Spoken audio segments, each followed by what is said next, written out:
বন্যা কবলিত প্রত্যন্ত এলাকাগুলোয় বাড়ছে দুর্ভোগ, ত্রাণ পৌঁছানোই চ্যালেঞ্জ। খোলা হলো কর্ণফুলী জলবিদ্যুতের 16টি জলকপাট।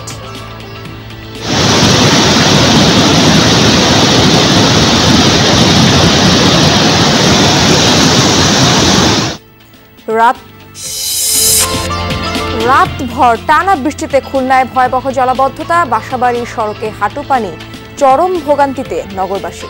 এখানে তো তাও একটু নোংরা পানি না, ওইখানে তো নোংরা পানি, মেঝেতে উঠে গেছে ঘরের, আর ওই যে পিছনেও তলায় গেছে, দাঁড়িয়ে থাকা বন্ধ হয়ে যায়। রোহিঙ্গা ঢলের 7 বছর, কক্সবাজারের বিভিন্ন ক্যাম্পে বিক্ষোভ সহ নানা কর্মসূচি, নিজ দেশে ফেরার আকুতি।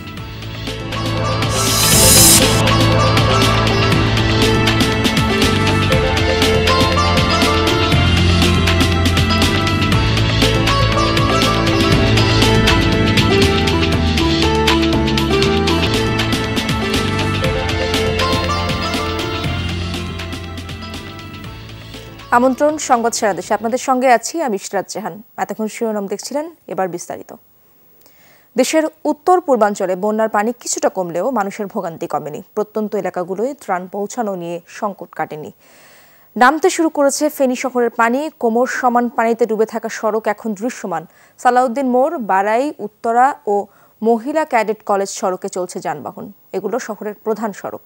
রামপুর, মাস্টারপাড়া, একাডেমি, বিরিঞ্চি, পাঠানবাড়ি সহ বাকি সড়কগুলোতে এখনও পানি। শহরের কিছু এলাকায় বিদ্যুৎ আছে, বাকি 95% এলাকায় এখনও বিদ্যুৎ সংযোগের বাইরে। সবথেকে বেশি ক্ষতিগ্রস্ত ফুলগাজী, পরশুরাম, ছাগলনাইয়া থেকে কিছুটা পানি নেমেছে, তবে নতুন করে আরও কিছু ইউনিয়ন নিমজ্জিত হচ্ছে। সোনাগাজী ও দাগনভূঞার অবস্থা এখনও ভয়াবহ। জেলা প্রশাসন মৃত্যুর সংখ্যা জানাতে পারেনি এখনো। ফেনী সদর, ফুলগাজী ও সোনাগাজীর মানুষের ত্রাণের বেশি প্রয়োজন বলে জানা গেছে। ঢাকা চট্টগ্রাম মহাসড়কে আজকের অবস্থাও আগের মতোই। গাড়িতে থাকা মালামাল গাড়িতেই পচে যাচ্ছে। জেলা প্রশাসন জানায় 30,000 মানুষকে এখন পর্যন্ত উদ্ধার করা হয়েছে। বর্তমান ফেনী সদর ও সোনাগাজী, দাগনভূঞা সহ 6 লক্ষ মানুষ পানিবন্দী রয়েছেন।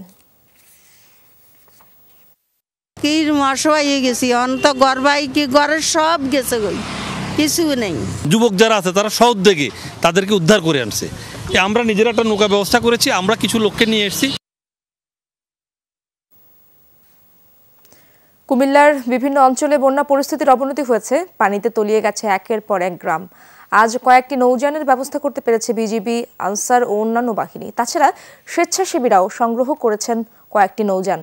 ত্রাণ নিয়ে যারা রওনা দিয়েছে প্রত্যন্ত অঞ্চলগুলোয়। শনিবারে বৃষ্টি ও উজানের পানির জন্য বিভিন্ন এলাকা নতুনভাবে তলিয়ে গেছে। কিচ্ছু চলার মতন কিছু নাই, ছাদের উপরে কোনো রমে থাকি আর কি। আমরা কোনো জীবনে গরুর আসলে এই আস্থানাতে আছে। ওই পাশে আপনার পানিটা মোটামুটি একটু কম আছে, ওইদিকে তার সবাই ত্রাণ দিয়ে চলে যায়। এদিকে নৌকা ছাড়া কিন্তু আসার কোনো ওয়ে নেই, আমরাও যাইতে পারতেছি না। একা রয়েছে আমরা এই সাইডে তারা গেছি, এই সাইডে তারা গেছি, এই 2 ভাই তারা রয়ে গেছে। এই ভাই তো তারা 5 গিরত রয়েছে, 3 গিরত, আর আমরা 5 গিরত। আমরা এই বাড়িতে আসলাম, এই বাড়িতে সবাই এলেছি। নোয়াখালীর বেশ কয়েকটি উপজেলায় পানি কমতে শুরু করলেও গতরাতে বৃষ্টির ফলে বিভিন্ন অঞ্চলে বাড়ছে পানি। নোয়াখালীর আবহাওয়া আজ বিরূপ। প্রত্যন্ত অঞ্চলে নেই ত্রাণ সরবরাহ। যে যার মতো সেই এলাকাগুলোয় ত্রাণ পৌঁছানোর চেষ্টা চালাচ্ছে। প্রান্তিক এলাকাগুলোয় পানিবন্দী অনেকেই, তাদের কাছে যাওয়া ত্রাণের পরিমাণও অপ্রতুল।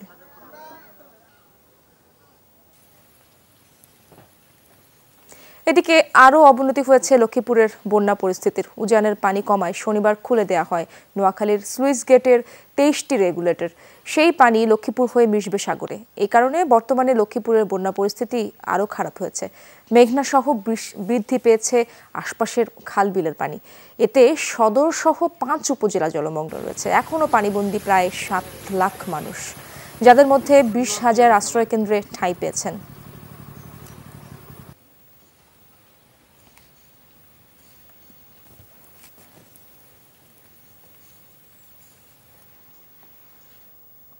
দর্শক, বন্যা পরিস্থিতির আরো খবরাখবর জানবো আমার সহকর্মীদের কাছ থেকে।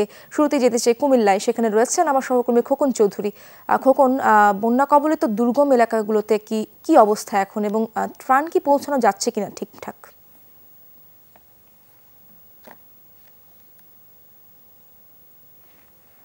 বিশেষ করে গোমতী নদীর পানি, ভারতের উজান থেকে আসা এবং কাকরি নদীর পানি, সেটি কিন্তু আসলে সময়ের সঙ্গে সঙ্গে কিন্তু যদিও কিছুটা গোমতীর পানি কমতে শুরু করেছে, কিন্তু এরই মধ্যে কিন্তু অন্যান্য সাইটগুলি কিন্তু প্লাবিত হচ্ছে, অর্থাৎ নতুন নতুন জায়গা কিন্তু প্রতিদিন যুক্ত হচ্ছে। আজ সকাল পর্যন্ত কিন্তু গোমতীর পানি বিপদসীমার 88 সেন্টিমিটার উপর দিয়ে প্রবাহিত হচ্ছে। আমরা ঘুরে এসেছি বুড়িচং উপজেলা, আদর্শ সদর দক্ষিণ উপজেলা, এখন রয়েছে আদর্শ সদর উপজেলায়। প্রত্যেকটি এলাকায় কিন্তু ত্রাণ যাচ্ছে, কিন্তু আসলে সমন্বয়হীনতার অভাবে এই ত্রাণগুলো কিন্তু মানুষের সঠিক হাতে পৌঁছছে না। অর্থাৎ কিছু কিছু জায়গায় আমরা যেটি দেখেছি, আসলে মানুষ ত্রাণ দিতে গিয়ে কিন্তু স্থানীয়দের বাধার মুখেও পড়তে হচ্ছে। অর্থাৎ কিছু লোক চাচ্ছে তাদের পছন্দের মতো লোকজনকে ত্রাণ দেওয়ার জন্য। সেই বিষয়টি নিয়ে আমরা কথা বলেছিলাম জেলা প্রশাসনের লোকজনের সঙ্গে। তারা যে বিষয়টি জানিয়েছেন যে আসলে যে উপজেলা যারা ত্রাণ দিতে চান, স্থানীয় যে নির্বাহী কর্মকর্তা রয়েছে তাদের সঙ্গে যোগাযোগ করে কিংবা প্রশাসনের সঙ্গে যোগাযোগ করে যদি এই ত্রাণগুলো সঠিকভাবে বন্টন করা যায়, অর্থাৎ যারা প্রত্যন্ত এলাকায় আটকে রয়েছেন, যেহেতু এইসব এলাকার মানুষ বন্যা পরিস্থিতির সঙ্গে মোকাবেলা করে অভ্যস্ত নয়, ফলে যে স্পিড বোট কিংবা নৌকা এইসব জিনিসের কিন্তু অনেকটা অভাব রয়েছে। ফলে প্রশাসনের সমন্বয়ে যদি এইসব ত্রাণগুলো সঠিকভাবে বন্টন করা যায়, হয়তো যারা সত্যিকারে এখন পর্যন্ত আটকে রয়েছেন বহু মানুষ, কিন্তু প্রায় 7.5 লাখ মানুষ কুমিল্লায় কিন্তু প্রাণীবন্দী রয়েছেন, তো তাদের হাতে হাতে হয়তো এই ত্রাণগুলো সঠিকভাবে পৌঁছানো যাবে। খোকন, ধন্যবাদ আপনাকে। দর্শক, লক্ষ্মীপুরে যেতে চাই, সেখান থেকে যুক্ত আছেন আমার সহকর্মী আনিস কবির। আনিস, দেখতে পাচ্ছি সেখানে বৃষ্টি হচ্ছে, দুর্গত এলাকাগুলোতে ত্রাণ বিতরণের কি অবস্থা সেখানে, এবং বানভাসীদের দুর্দশার চিত্র জানাবেন আমাদের।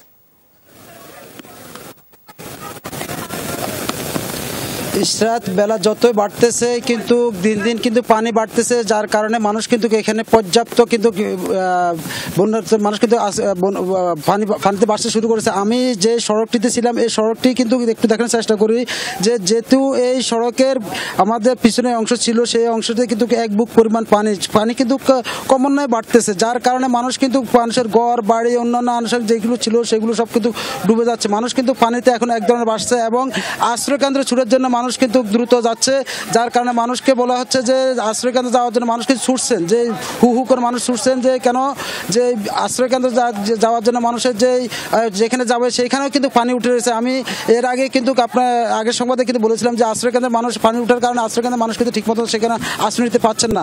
আর ত্রাণের বিষয় যেটি বললেন, বিক্ষিপ্তভাবে বিভিন্ন স্থানে ত্রাণ দেওয়া হচ্ছে, তবে নতুন নতুন এলাকা প্লাবিত হচ্ছে, যার কারণে এলাকা নতুন নতুনভাবে প্লাবিত হওয়ার কারণে মানুষ কিন্তু কোথায় যাবে কি করবে সেই অবস্থায় মানুষ কিন্তু এখন দুর্ভোগের শিকার হচ্ছেন। যে যদিও কিন্তু লক্ষ্মীপুরে নোয়াখালী থেকে যে পানিগুলো আসছে সেই পানিগুলো কিন্তু ক্রমান্বয়ে বাড়তেছে, যার কারণে মানুষ কিন্তু পানি বাড়ার কারণে মানুষ কিন্তু প্রতিনিয়তই পানির উপরে বাড়তে শুরু করেছেন এবং পানির পরিমাণ নতুন নতুন করে প্লাবিত হচ্ছে এবং পানি বৃদ্ধি পাচ্ছে বলে আমরা দেখতে পাচ্ছি।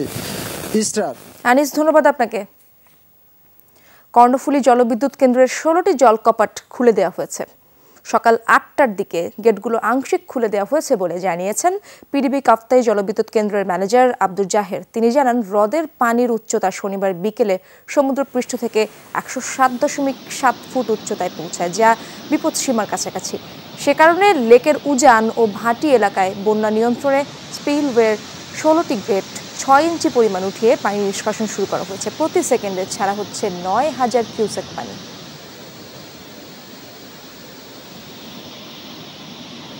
ভারী বৃষ্টিতে ডুবল খুলনা নগরী, এতে চরম ভোগান্তিতে মানুষ। রাত থেকেই কয়েক দফায় বৃষ্টি হয়েছে আর ভোর থেকে শুরু হয় ভারী বর্ষণ। আবহাওয়া অধিদপ্তরের মতে সকাল 6টা থেকে 9টা পর্যন্ত 52 মিলিমিটার বেগে বৃষ্টিপাত হয়েছে। এতে তলিয়ে গেছে নগরীর রয়্যাল চত্বর, পিটিআই মোড়, রূপসা সহ বেশ কিছু নিম্নাঞ্চল। বাসাবাড়ি, ব্যবসা প্রতিষ্ঠানও ঢুকে পড়েছে পানি।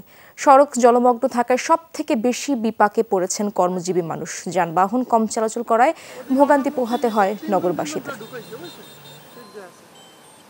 এখানে তো তাও একটু নোংরা পানি না, ওইখানে তো নোংরা পানি, ওইখান থেকে তো হাঁটাও যায় না, আর রাস্তাঘাট তো একদম তলানো, সব মেঝেতে উঠে গেছে ঘরের, আর ওই যে পিছনেও তলায় গেছে। আমাদের ওই জল এখানে দেওয়া যাচ্ছে, বুঝলেন, ওই পাড়ি জায়গা বন্ধ হয়ে যায়, এ জায়গা কোনো উন্নয়ন বলতে যা হয়েছে তা মনে করেন সব নিচে হয়ে গেছে। দর্শক, এই বিষয়ে আরো জানবো, খুলনায় যেতে চাই। খুলনায় রয়েছেন আমার সহকর্মী প্রবীর বিশ্বাস। প্রবীর, জলাবদ্ধতার এখন কি অবস্থা এবং পানি অপসারণের কোনো ব্যবস্থা নেওয়া হয়েছে কিনা? পানি তার প্রাকৃতিক নিয়মে কমতে শুরু করেছে ইশরাত, কারণ অপসারণের এটি কোনো সুযোগ নেই। আপনি জানেন খুলনা শহরটি হচ্ছে ভৈরব নদ এবং রূপসা নদী দ্বারা বেষ্টিত, সে কারণে নদীর সাথে এর ড্রেনগুলো সংযুক্ত।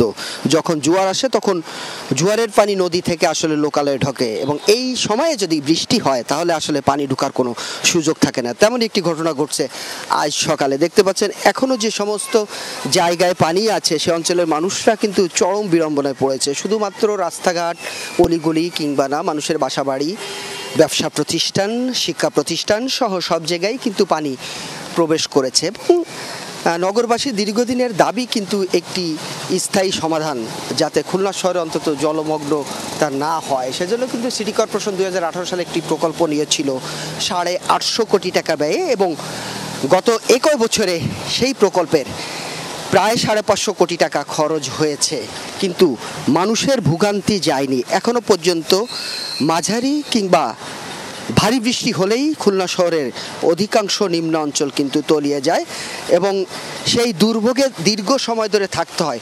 অনেক সময় ধরে বৃষ্টি নেই, পানি কমতে শুরু করেছে, কিন্তু তারপরও ভোগান্তি কিন্তু যায়নি। সে কারণে নগরবাসীর দাবি একটি স্থায়ী সমাধান, সেটি কর্তৃপক্ষ দেখবে বলে তারা প্রত্যাশা করে। ইশরাত, প্রবীর, ধন্যবাদ আপনাকে।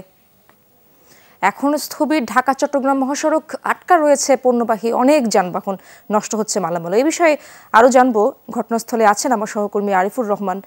আরিফ, কাঁচামালের কি পরিমাণ ক্ষতি হচ্ছে বলে ধারণা করা হচ্ছে এবং কন্টেইনারগুলো কিভাবে আনা নেওয়া করা হচ্ছে আমাদেরকে জানাবেন।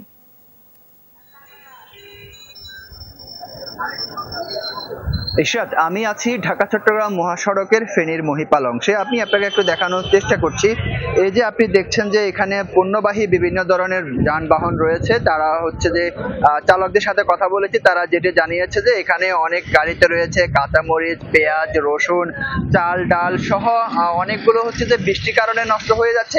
এর মধ্যে কিছু জিনিস রয়েছে যেগুলো হচ্ছে যে মূলত হচ্ছে যে কাঁচা পণ্য, যার কারণে সেগুলো দীর্ঘদিন ধরে এভাবে সড়কে দাঁড়িয়ে থাকার কারণে এগুলো নষ্ট হয়ে যাচ্ছে। আমি একটি ট্রাক চালকের সাথে কথা বলেছিলাম, তিনি যেটি জানিয়েছেন যে তার গাড়িতে আম রয়েছে, সেগুলো গত 5 দিন ধরে এভাবে সড়কে আটকে আছে এবং কি তাকে চট্টগ্রাম যেতে হবে। সে যেটি জানিয়েছে যে চট্টগ্রাম যেতে তাকে আরো কতদিন যে সময় লাগতে পারে।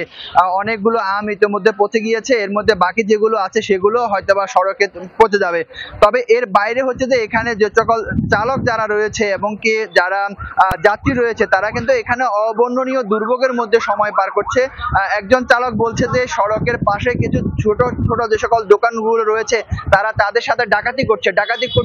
তারা যেটি বুঝিয়েছে যে সামান্য যেটি 5 টাকার পণ্য সেটা তারা 20 টাকা 30 টাকা দিয়ে কিনে খেতে হচ্ছে এবং কি অনেক জায়গায় যখন তারা দাঁড়ায় সেখানে কোনো ধরনের খাবারও তারা পায় না।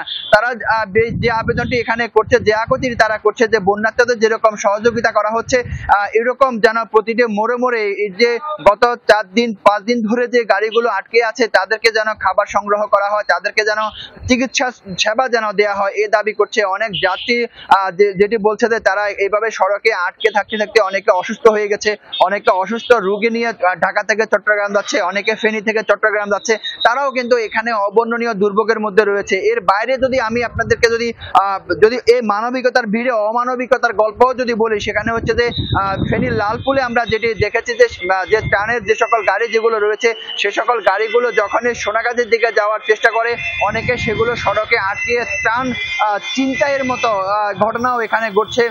ত্রাণ চিন্তাই করছে এবং কি অনেকে হচ্ছে যে ত্রাণ ভিতরের দিকে যেতে দিচ্ছে না। ইশরাত, খুবই দুঃখজনক ব্যাপার। আরিফ, ধন্যবাদ আপনাকে। সাভার ও সুনামগঞ্জে আগুনে পুড়েছে বাজার ও ঝুটের গুদাম। শনিবার রাত 11টার দিকে আশুলিয়ার এনায়েতপুরের একটি ঝুটের গুদামে প্রথমে আগুন লাগে, পরে তা ছড়িয়ে পড়ে পাশের আরও কয়েকটি ঝুটের গুদামেও। ফায়ার সার্ভিসের 4 ইউনিট গিয়ে কয়েক ঘন্টা চেষ্টা চালিয়ে আগুন নেভায়। পুড়ে ছাই হয়েছে অন্তত 8টি গুদাম। ধারণা, বৈদ্যুতিক শর্ট সার্কিট থেকেই এই দুর্ঘটনা। মধ্যরাতের আগুনে পুড়েছে সুনামগঞ্জের দোয়ারাবাজার উপজেলার অন্তত 10টি ব্যবসা প্রতিষ্ঠান। প্রত্যক্ষদর্শীরা জানান, মঙ্গলপুর বাজারে হঠাৎই আগুন লাগে। পুড়েছে মুদি, পোল্ট্রি, ইলেকট্রনিক্সের বেশ কয়েকটি দোকান। ফায়ার সার্ভিসের 1.5 ঘন্টার চেষ্টায় আগুন নিয়ন্ত্রণে আসে। পূর্ব বিরোধের জেরে 2 জেলায় 3 জনকে হত্যার ঘটনা ঘটেছে। মুন্সিগঞ্জের সিরাজদি খানে নাসির শেখ নামে এক মাছ চাষিকে গুলি করে হত্যা করেছে দুর্বৃত্তরা। শনিবার রাতে উপজেলার মালামত এলাকায় এই ঘটনা ঘটে। স্বজনদের দাবি, জমি নিয়ে বিরোধের জেরে প্রতিপক্ষের লোকজন এই হত্যাকাণ্ড ঘটিয়েছে। এদিকে বরিশালের উজিরপুরের শাপলা এলাকায় মাছের ঘের নিয়ে বিরোধের জেরে 2 জনকে কুপিয়ে হত্যার অভিযোগ উঠেছে। পরিবারের অভিযোগ, স্থানীয় ইউপি চেয়ারম্যান হত্যাকাণ্ডে জড়িত। ঘটনাটি খতিয়ে দেখছে পুলিশ।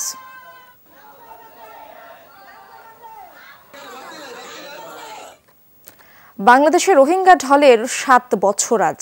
কক্সবাজারের বিভিন্ন ক্যাম্পে চলছে বিক্ষোভ সহ নানা কর্মসূচি। নানা উদ্যোগের পরও এখনও আলোর মুখ দেখেনি প্রত্যাবাসন প্রক্রিয়া। তাই এসব কর্মসূচি থেকে নিজ দেশে ফিরে যাওয়ার দাবি জানাচ্ছেন রোহিঙ্গারা।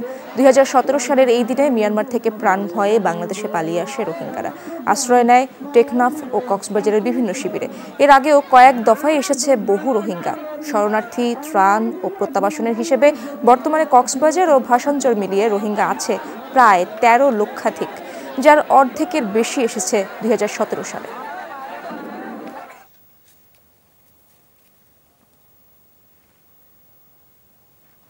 আর এই ছিল সংবাদ সারা দেশের এখনকার আয়োজনে। এতক্ষণ সাথে থাকার জন্য ধন্যবাদ সবাইকে।